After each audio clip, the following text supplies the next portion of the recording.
Donc, un grand merci de nouveau d'être là parmi nous.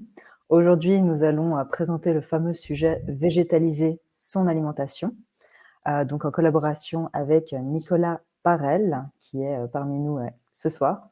Et il est diététicien avec un master en sciences de la santé chez Membre, et il travaille aussi chez Membre Nutrition. Et il va donc nous parler de ce fameux sujet végétaliser son alimentation, à ne pas confondre avec végétarisme. Et donc, il pourra nous en dire plus par la suite. Peut-être pour celles et ceux qui se demandent qui je suis et pourquoi je suis là, je m'appelle Ophélie Cadoret et je suis consultante en marketing digital chez Digitalia, donc mon activité que j'ai créée il y a 3 ans. Et donc, en fait, je les accompagne pour une partie de leur communication et on a voulu organiser ce webinaire pour pouvoir expliquer quel était le métier de diététicien et justement adresser quelques thématiques sur l'alimentation et la nutrition. Sachez que vous pouvez poser vos questions tout au long du chat. Donc, il y a d'autres diététiciens parmi nous qui pourront répondre à vos questions. Donc, n'hésitez pas si vous voulez le faire durant la présentation au lieu d'attendre la fin. Et sinon, avant de plonger dans le vif du sujet, Nicolas, est-ce que tu pourrais nous parler un peu de toi et de ton parcours académique et professionnel? Volontiers. Alors comme tu l'as dit, donc je m'appelle Nicolas Parel, je suis, diététicien. Actuellement, je travaille, à la Haute École de Santé de Genève comme assistant. Donc je donne des cours, des ateliers, je participe aussi à l'organisation générale de l'année, académique et à côté de ça, je suis donc aussi diététicien, chez Team Nutrition. Je fais des activités un peu différentes, que ce soit, des webinaires, en live le mercredi soir. Et puis aussi, j'écris parfois des articles pour, des maisons de retraite où je participe aussi à d'autres projets comme, donner des cours également. Donc j'ai fait effectivement, un bachelor à la Haute École de Santé de Genève que j'ai ensuite enchaîné avec un master, alors en sciences de la santé, orientation nutrition. Et donc j'ai oublié de dire avant de travailler à la Haute École de Santé, j'ai travaillé aussi 2 ans en recherche ou HUG, au service de soins intensifs et donc voilà. En tout cas, merci beaucoup pour le partage de ton expérience et de ton parcours. Je pense que ça permet aussi à l'audience de mieux comprendre de quoi on va parler par la suite. Et donc, comme je l'ai brièvement mentionné auparavant, pourquoi utiliser l'expression végétaliser son alimentation plutôt que végétalisme ou végétarisme? Oui. Alors effectivement, aujourd'hui, quand on parle de végétaliser, il y a tout de suite l'idée de végétarisme et végétalisme qui vient en tête et l'idée, c'était justement de pas forcément faire, de webinaire sur ces thématiques, bien que ça reste, hein, des sujets d'actualité qui sont tout à fait intéressants.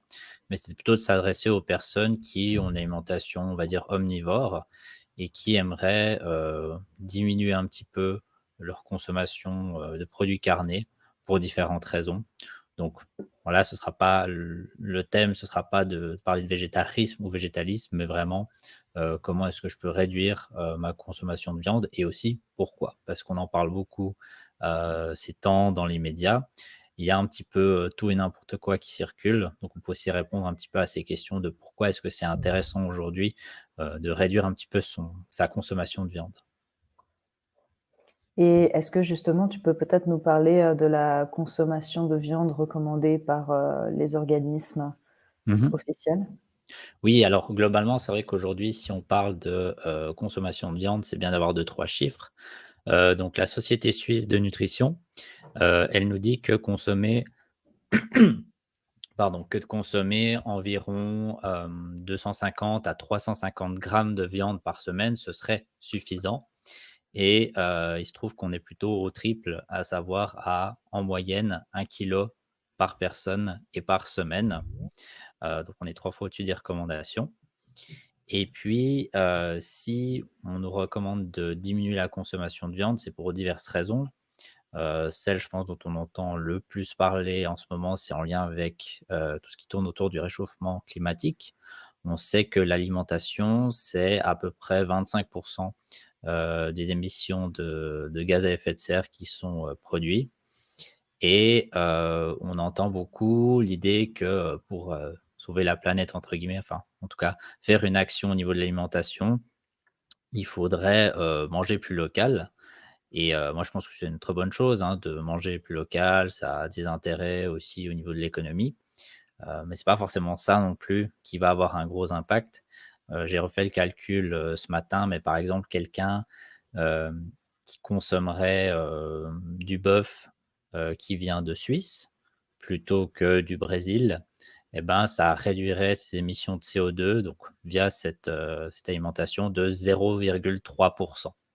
Alors, de nouveau, le message, c'est pas dire que ça sert à rien d'acheter, de la viande locale, mais si vous pensez que vous faites un énorme geste, en prenant la viande suisse plutôt que, brésilienne, et ben, c'est un petit peu une erreur. La deuxième raison, on le sait que consommer trop de viande, c'est pas forcément recommandé pour la santé. On sait que, par exemple, la viande, transformée, donc ce que j'entends par là, c'est, la charcuterie, le saucisson, enfin tout ce qu'on aime manger à l'apéro, c'est des viandes qui sont, cancérigènes avérées. La viande rouge, on est un peu moins sûr, c'est cancérogène probable. Et puis, bah, en nutrition, il faut toujours réfléchir à 2 niveaux, à savoir, bah, quand je mange de la viande, qu'est-ce que je ne mange pas à la place?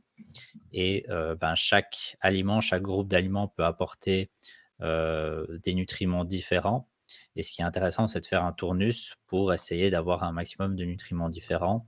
Donc quelqu'un qui mangerait peut-être, 1 kilo de viande blanche, par semaine, il pourrait se dire: «Ah bah, ça va, c'est pas de la viande rouge, c'est pas de la charcuterie». Effectivement, c'est un peu plus intéressant au niveau de la santé, mais ce qui est dommage, c'est il pourrait aussi bénéficier d'autres nutriments en mangeant, par exemple, des légumineuses à la place.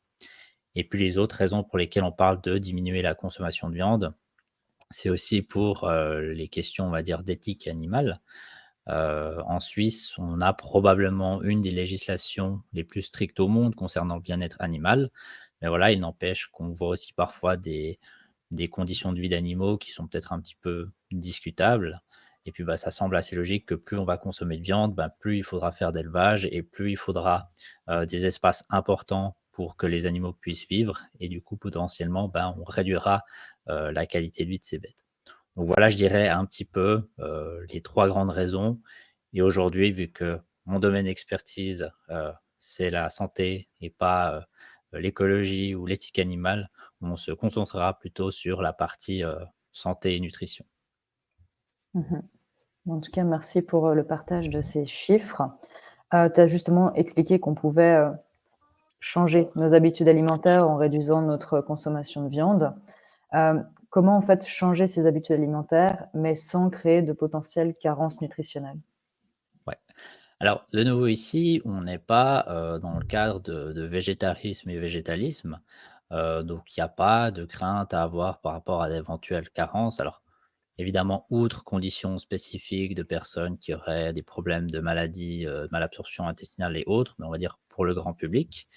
Donc en fait, en réduisant sa consommation de viande, on peut tout à fait, via d'autres sources de protéines, trouver tous les nutriments dont on a besoin.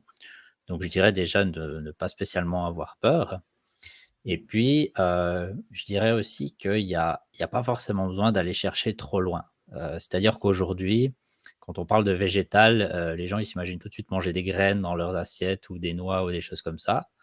Vous pouvez, hein, mais ça va pas beaucoup vous tenir au ventre et on oublie un petit peu parfois que, bah, en fait, si vous mangez juste, un plat de spaghettis sauce tomate, avec du gruyère, bah, c'est déjà un plat végétarien. Pareil, si vous mangez, une soupe avec du pain, du fromage, c'est aussi un plat végétarien ou une omelette avec du pain, ce genre de choses.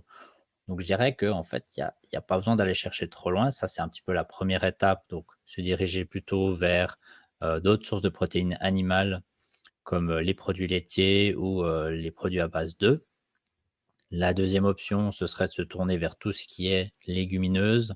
Donc ça, c'est, les haricots rouges, les pois chiches, les lentilles et puis alors, on en reparlera, je crois, un petit peu plus tard, mais il y a aussi, d'autres produits qu'on appelle aujourd'hui des substituts, végétaux, qui peuvent aussi venir, participer, je dirais, au tournus, de protéines.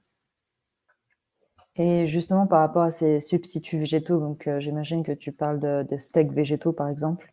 Par exemple, ouais. Hem, Donc du coup, que penses-tu justement de ces substituts par Mmh. rapport, aux alternatives, enfin par rapport comme alternative aux produits d'origine animale?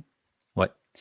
C'est vrai qu'on en parle aussi beaucoup, notamment vous avez peut-être vu, qu'en France depuis, quelques jours ou quelques semaines maintenant, ils n'ont plus le droit d'appeler ça, des steaks, végétaux, donc ils trouvent, tout un tas d'autres combines pour, appeler ça différemment. Ces produits-là, en fait, ils font partie de ce qu'on appelle les aliments ultra transformés, et aujourd'hui, on en parle aussi, beaucoup parce qu'on sait que globalement, c'est des produits qui sont pas forcément très intéressants du point de vue nutritionnel, qui sont généralement d'une moins bonne, qualité, que ce soit en termes de graisse, de sucre, de sel et de nouveau, globalement, c'est plutôt des produits qu'on recommande de limiter. Mais si on regarde un petit peu, dans les détails, on voit qu'en fait, tous les produits ultra transformés ne sont pas forcément, mauvais. Si on prend par exemple le cas une compote et ben, en soi, c'est déjà un produit qui est relativement transformé et pourtant nous, ben, on va aussi recommander, peut-être à des enfants ou pas que des enfants d'ailleurs, de consommer ce genre de produit. Heu et pour les substituts végétaux, ce qui est un peu compliqué, c'est-à-dire que je peux pas vous faire une réponse toute faite parce que c'est une gamme de produits qui est très, très différente en fait, parce qu'on parlait là des steaks végétaux, mais on a aussi les végétaux, qu'il faut pas non plus appeler comme ça, sinon, on se fait taper sur les doigts. Et puis il y a aussi les fromages végétaux, il y a du saumon végétal, donc voilà, c'est une gamme très large, donc je peux pas vous donner un avis général. Tout ce que je peux vous dire, c'est qu'il y a un peu de tout, à l'intérieur. Il y a des produits qui sont, que je trouve intéressants, que moi-même je consomme et que je pourrais recommander et il y en a d'autres qui sont vraiment, très mauvais, on va dire ça poliment. Donc moi, ce que je conseillerais aux gens, c'est que, bah, s'ils sont déjà habitués à faire de la lecture d'étiquettes d'aliments, de regarder un petit peu la composition des produits, que ce soit au niveau des nutriments, donc les quantités de protéines, de sel, la qualité aussi, des graisses, par exemple. Et puis si vous n'êtes pas forcément à l'aise, avec ça, ça peut être aussi utile d'aller voir un ou une diététicienne qui vous aide un peu à vous aiguiller ou alors d'utiliser certaines applications.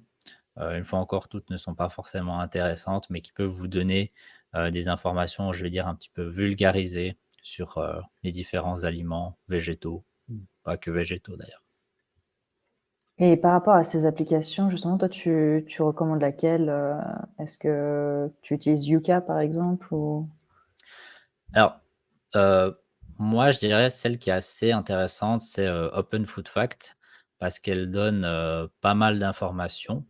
Elle va vous donner des informations, par exemple, bah, sur la liste des ingrédients, les nutriments.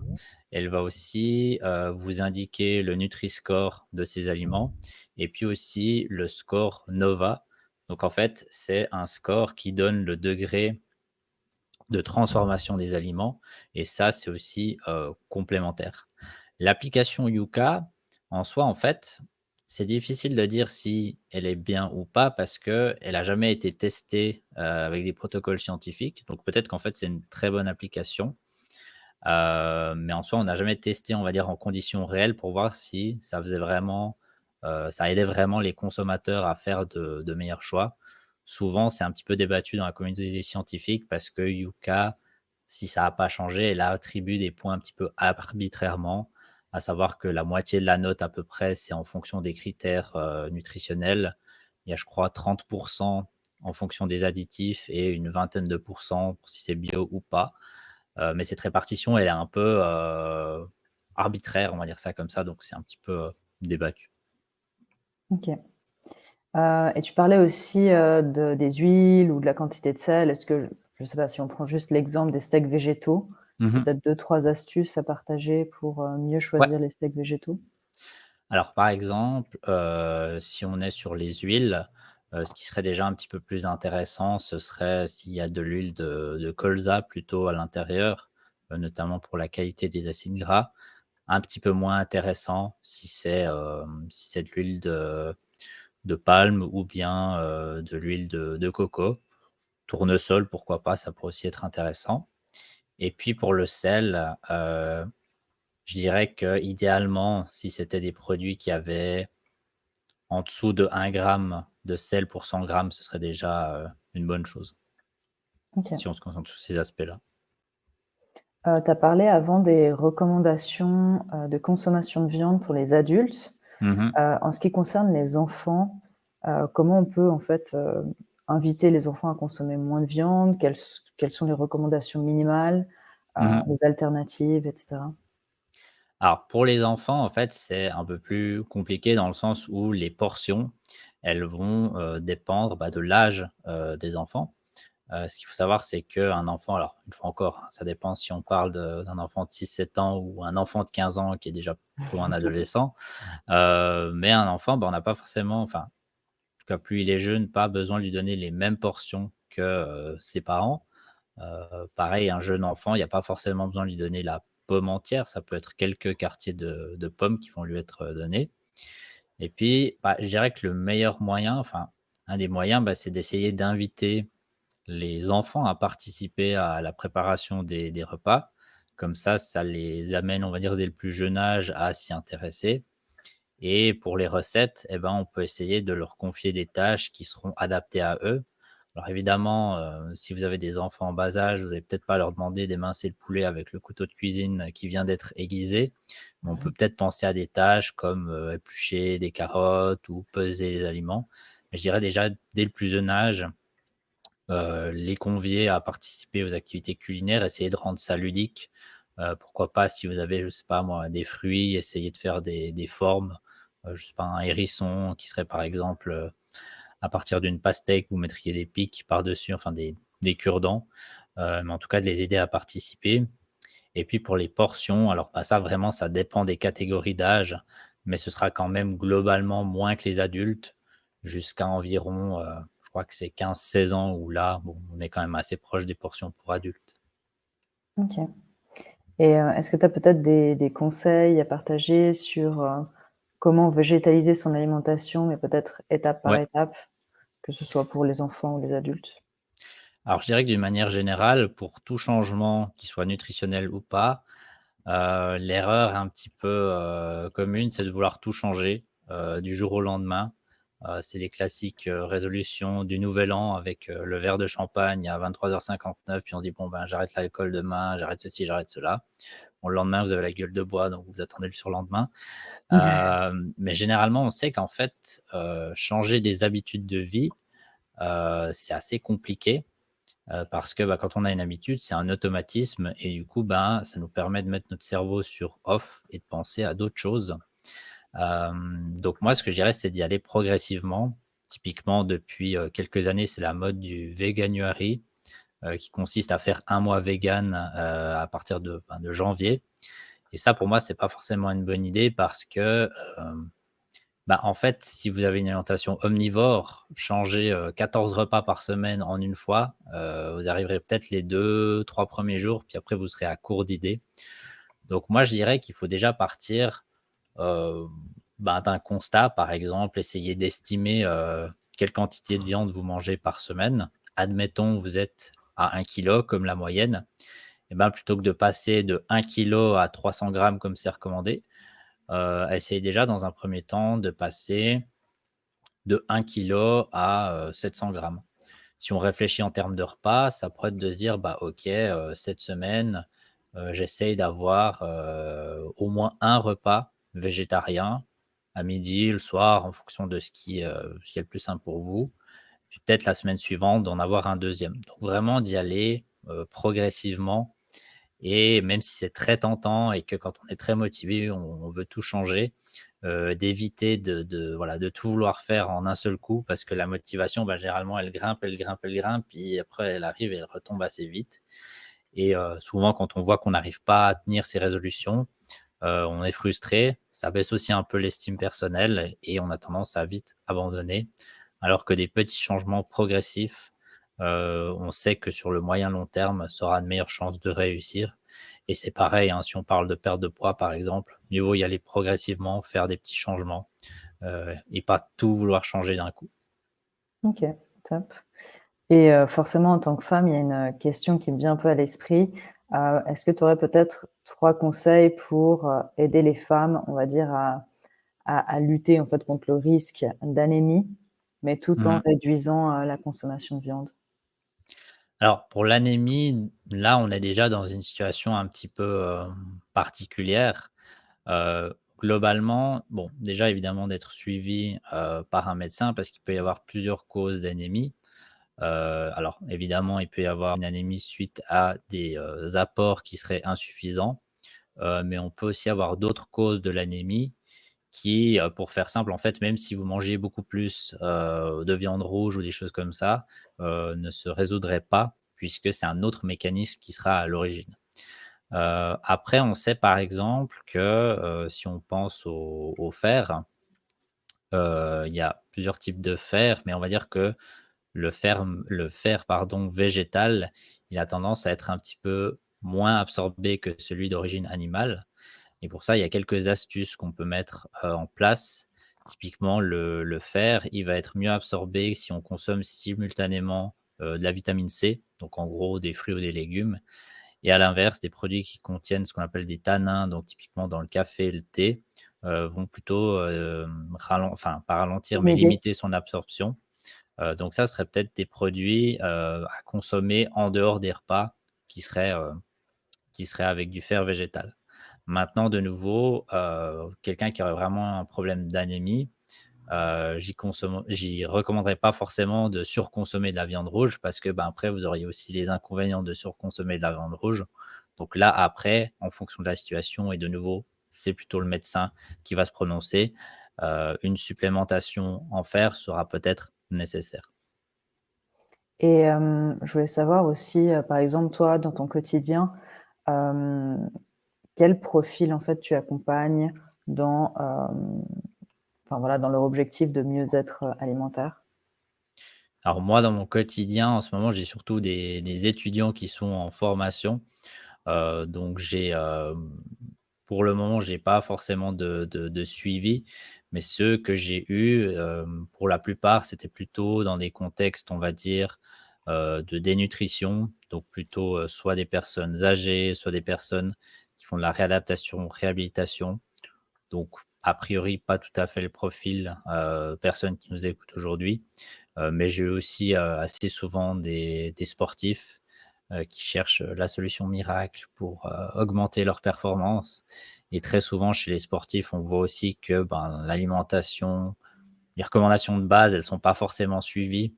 Donc avant de parler des, compléments magiques qui ne le sont d'ailleurs pas tant que ça, on reprend déjà un petit peu les bases de l'alimentation. OK. Et d'ailleurs, en lien avec les sportifs, qu'est-ce que tu penses, des protéines? Mmh, Alors les enfin des protéines en protéines, je dis poudre, en poudre, exact. ouais. Bah, en soi, les protéines en poudre, pour moi, c'est pas quelque chose qui est indispensable. Ça peut s'avérer utile, pour quelqu'un qui aurait un objectif, par exemple, de prise de masse musculaire, pour venir compléter, son alimentation, s'il a peut-être pas forcément envie de se gaver de céréales maigres ou des choses comme ça. Donc peut être intéressant. Mais de nouveau, si vous avez quelqu'un qui est déjà, au-delà de 1,6-1,8 grammes de protéines par kilo de poids de corps, c'est pas forcément nécessaire. Donc à ce moment-là, bah, il faut soit que les gens s'amusent, à faire les calculs par eux-mêmes, s'ils en ont le temps, la patience et l'envie, soit à ce moment-là, bah, être suivis par un ou une diète qui puisse, les aider pour voir un petit peu, comment, enfin, quelle est l'utilité qu'ils peuvent avoir de ces produits. OK. En tout cas, un grand merci et comme j'aime bien faire, normalement dans mes podcasts, mais là aussi je vais le faire dans ce webinaire, est-ce que tu as peut-être, un mot de la fin à partager? Alors je voulais juste revenir sur une chose en fait, c'était par rapport au quand j'ai parlé des applications, hem, j'ai aussi évoqué le Nutri-Score et je voulais juste profiter de dire un mot là-dessus. On en a aussi pas mal entendu parler, et peut-être que si vous êtes sur les réseaux sociaux, notamment Instagram, TikTok, vous êtes peut-être, confronté à des posts où vous avez des gens qui vont comparer, je sais pas moi, des bouteilles d'huile, qui auront, je sais pas, un Nutri-Score C avec, des boissons light qui ont un Nutri-Score A, et ces gens vont un petit peu, s'amuser à ridiculiser et puis dire que ça sert à rien. C'est souvent des gens qui n'ont pas compris grand-chose, puisque comparer, de l'huile avec des sodas, ce serait un peu comme si vous partez en magasin pour acheter un réfrigérateur Et vous avez peut-être déjà vu qu'il y a aussi on va dire comme un Nutri-Score, mais pour les appareils électroniques. Et puis finalement, vous revenez des commissions en ayant acheté un micro-ondes parce que vous dites: «Ah bah, le micro-ondes, il avait un meilleur, score énergétique que le réfrigérateur». Bah, en fait non, parce que ça ne remplit pas la même fonction. Et cet outil justement, il a été, validé par une équipe, de chercheurs français. Et aujourd'hui, on sait que c'est un outil qui est efficace, qui est utilisé par les gens, qui permet de faire des meilleurs choix, alimentaires. Et on sait aussi que les personnes qui consomment plus de produits, qui sont notés A ou B, ont moins de risques, par rapport à la survenue de certaines pathologies. Alors, il y a eu effectivement aussi des critiques par rapport à cet, outil, puisque certains industriels arrivaient à trouver des combines pour faire augmenter la note des produits sans qu'ils soient réellement de meilleure qualité. Et en fait, depuis janvier de cette année, il y a des nouvelles méthodes de calcul qui ont été, ajustées pour que, par exemple, les boissons, soda, même light, ne puissent plus avoir des notes comme, A ou B. Pareil pour, les céréales de petit déjeuner et puis remonter les notes aussi, par exemple, de l'huile ou des produits comme ça. Donc c'est un outil qui évolue et puis, qui est vraiment intéressant, qui est recommandé par l'OMS, par, en Suisse, l'Office fédéral de la santé publique et globalement une bonne partie des associations de consommateurs. Et pour le mot de la fin, du coup, nous, ce qu'on dit très souvent, c'est que l'alimentation, ben, ça doit rester un plaisir. Donc moi, je dirais globalement, alors peu importe qu'on parle de produits végétaux ou pas, ne mangez pas un aliment, un produit juste parce que vous avez vu sur les réseaux que c'était sain, ou que ça apportait des bénéfices. Si vous-même, vous n'appréciez pas cet aliment, moi je le dis souvent, il n'y a aucun aliment magique, il n'y a aucun aliment irremplaçable et puis il y a toujours moyen de trouver quelque chose qui vous convient, que ce soit gustativement, qui est quand même le plus important, mais aussi en termes de prix et puis de compétences culinaires que vous avez, du temps que vous êtes prêt à passer en cuisine. OK, bah, en tout cas, un grand merci, pour ton temps, pour ton partage d'expérience, d'expertise. Je propose qu'on réponde peut-être un peu aux questions sur le chat ou si vous souhaitez activer votre micro pour poser directement votre question, c'est aussi possible. Du coup, au cas où, pour activer le chat, c'est la petite bulle, en fait, de nouveau, en bas de votre écran et vous pouvez rédiger votre question, sur le côté.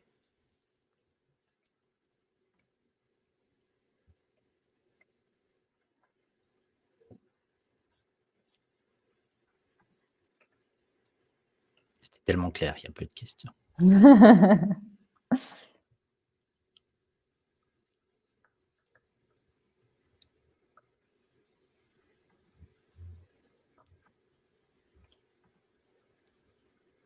Alors moi, je vois pas de questions dans le chat. Je sais pas si vous en voyez?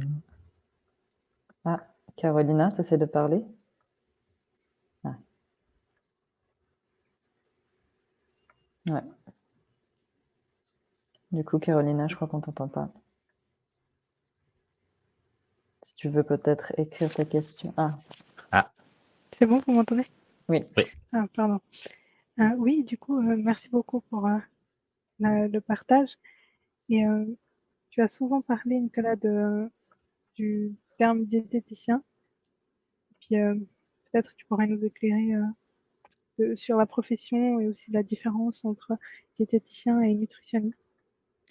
Oui, alors effectivement, c'est un petit peu difficile parfois parce que, sur les réseaux sociaux ou même si vous cherchez, conseil nutrition, sur Google, vous allez voir plein de choses. Vous allez voir diététicien, nutritionniste, coach en nutrition, nutrithérapeute, et tout un tas d'autres, appellations.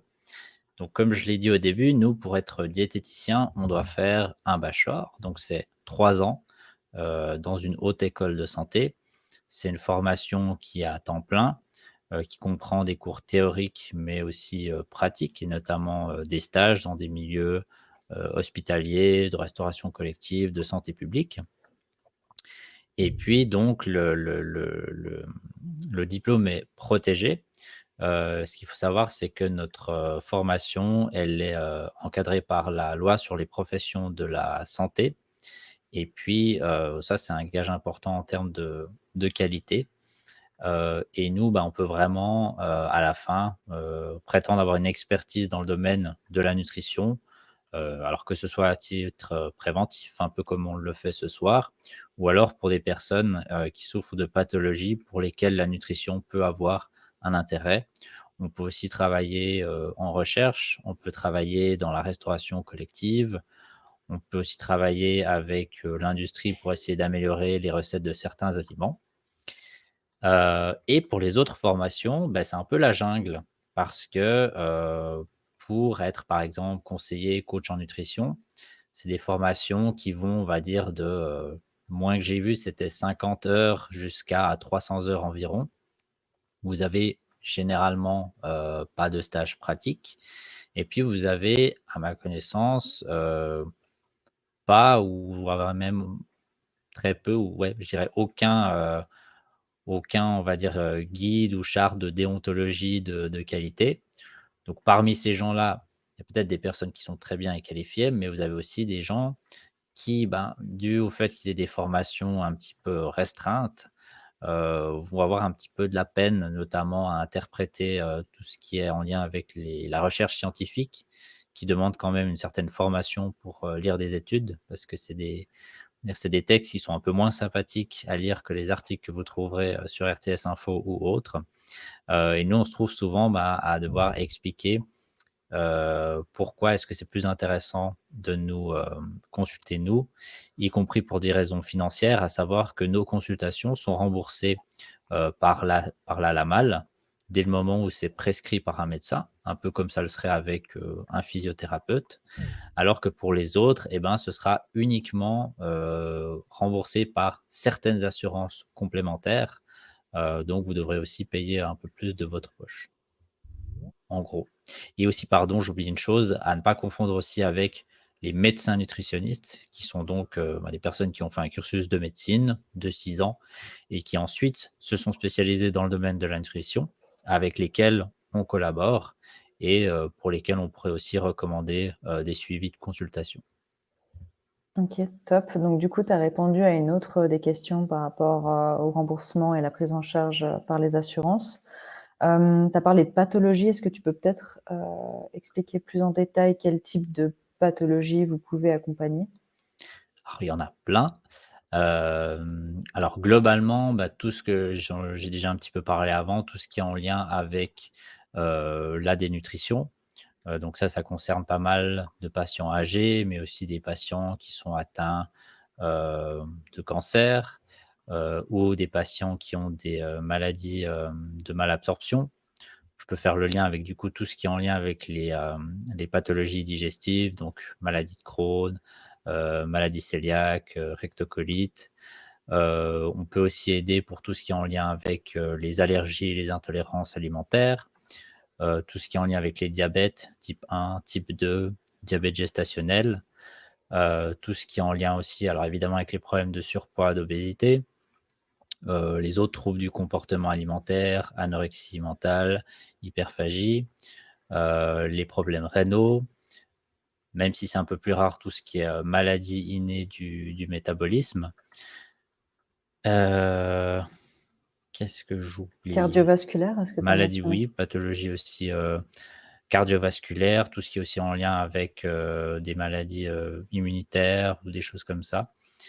Donc toutes les pathologies finalement dans lesquelles, l'alimentation va pouvoir avoir un rôle, que ce soit sur les symptômes, la pathologie elle-même.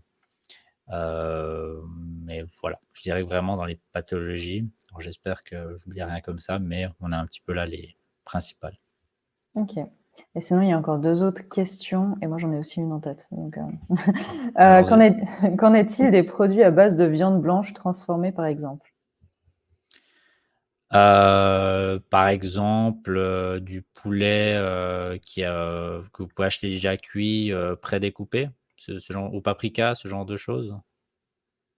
Bah, moi, j'avoue que je ne sais pas. Ah, c'est pas ta question. Ah pardon, j'ai cru que Non, c'était la question. non. Hem, alors, généralement, ça dépend aussi un petit peu du type de produit. Parfois, enfin, c'est un peu là Peut-être l'exemple la qui m'est dinde aussi, il y en a pas mal souvent, en fait, je me dis, les dindes, ouais, ouais. pré-cuites. Ou dans la salade déjà préfaite, il y a des morceaux de dinde parfois, je crois. Ouais. Alors, c'est vrai que ces produits, bon, je dirais que, c'est pas forcément le mieux, mais c'est pas forcément le pire non plus. Dans le sens où généralement, bah, forcément comparé à du poulet qu'on préparerait soi-même, ils vont contenir un petit peu plus de sel. Et puis ce qui est toujours assez important quand on a ce genre de choses, c'est de jeter, un petit coup d'œil, de l'autre côté du paquet et de voir finalement, si par exemple du jambon de dinde ou des choses comme ça, quel est le pourcentage réel, de viande qui est présent. C'est souvent aussi de la viande qui est un peu, recomposée. Donc ce serait peut-être un petit peu mieux que la viande charcuterie, mais ça serait un peu moins intéressant que, ben, de faire soi-même son poulet. Mais si de temps en temps, ça peut dépanner, pourquoi pas? Et encore une question, par quoi remplacer les légumineuses si on ne les apprécie pas? Les légumineuses sont-elles à considérer comme des féculents ou pouvons-nous manger un féculent avec elles? Ouais. Alors, pour l'instant, effectivement, les légumineuses, donc on rappelle, hein, tout ce qui est haricots rouges, lentilles, sont considérées comme des féculents. Moi, je me pose la question, alors j'ai pas encore réponse à cette question, mais il est prévu que, les recommandations suisses soient mises à jour en septembre. Et je me demande si les légumineuses vont pas passer du coup, plutôt en source de protéines, alors à suivre, en septembre. Alors si on n'aime pas, les légumineuses, bah, du coup, comme je disais avant, on peut simplement, utiliser des œufs, des produits laitiers, du fromage. Après, alors est-ce que vraiment on n'aime aucune légumineuse? Parce qu'il y en a quand même pas mal de différentes, hein, qui ont des goûts différents. Vous avez aussi alors, en soi, c'est une légumineuse, mais peut-être sous une forme un peu différente, tout ce qui est du tofu, par exemple, qui peut être remplacé, enfin, qui peut, par exemple, remplacer le poulet si vous faites un tofu curry avec, du riz. Et puis, il y a aussi d'autres, je dirais alternatives végétales, comme tout ce qui est produit à partir de cornes, donc les steaks de cornes qui est à la base, c'est du champignon, du seitan aussi à base de blé et puis le tempeh aussi, heu, qui est, qui est aussi à base de soja. Donc on peut aussi en faire des émincés, des choses comme ça. Et pour la question du féculent, alors oui, en soi, il y a des recettes qui mélangent féculents et légumineuses. Typiquement, bah, si vous faites, ce qu'on peut appeler un chili, sin carne, vous prenez des haricots rouges avec, du riz ou je sais pas, du sarrasin, des choses comme ça. Vous mettez des tomates, un peu de tabasco et puis ça peut faire des plats aussi, intéressants végétariens. Et sinon, moi, j'avais du coup une question. On dit souvent que justement que c'est mieux, par exemple, soit de rincer le riz, avant de le faire cuire ou j'avais entendu dire aussi qu'on pouvait utiliser du bicarbonate de soude, par exemple, quand on faisait cuire certaines légumineuses. Hem, Pourquoi?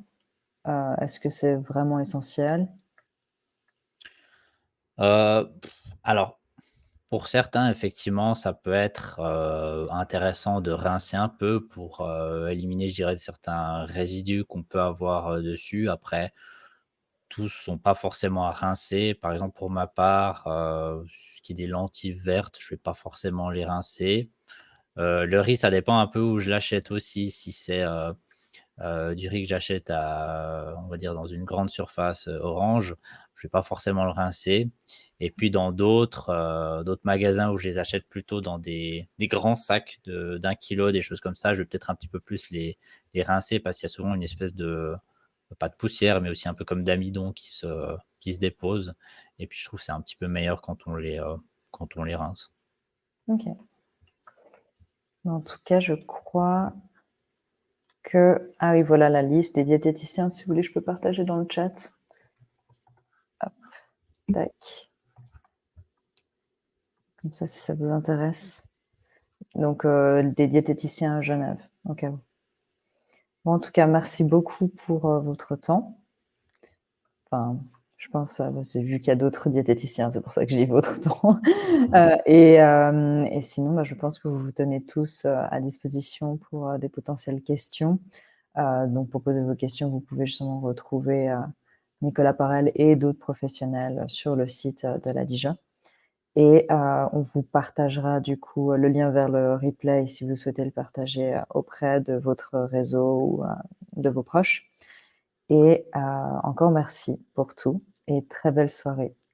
Avec plaisir. Bonne soirée.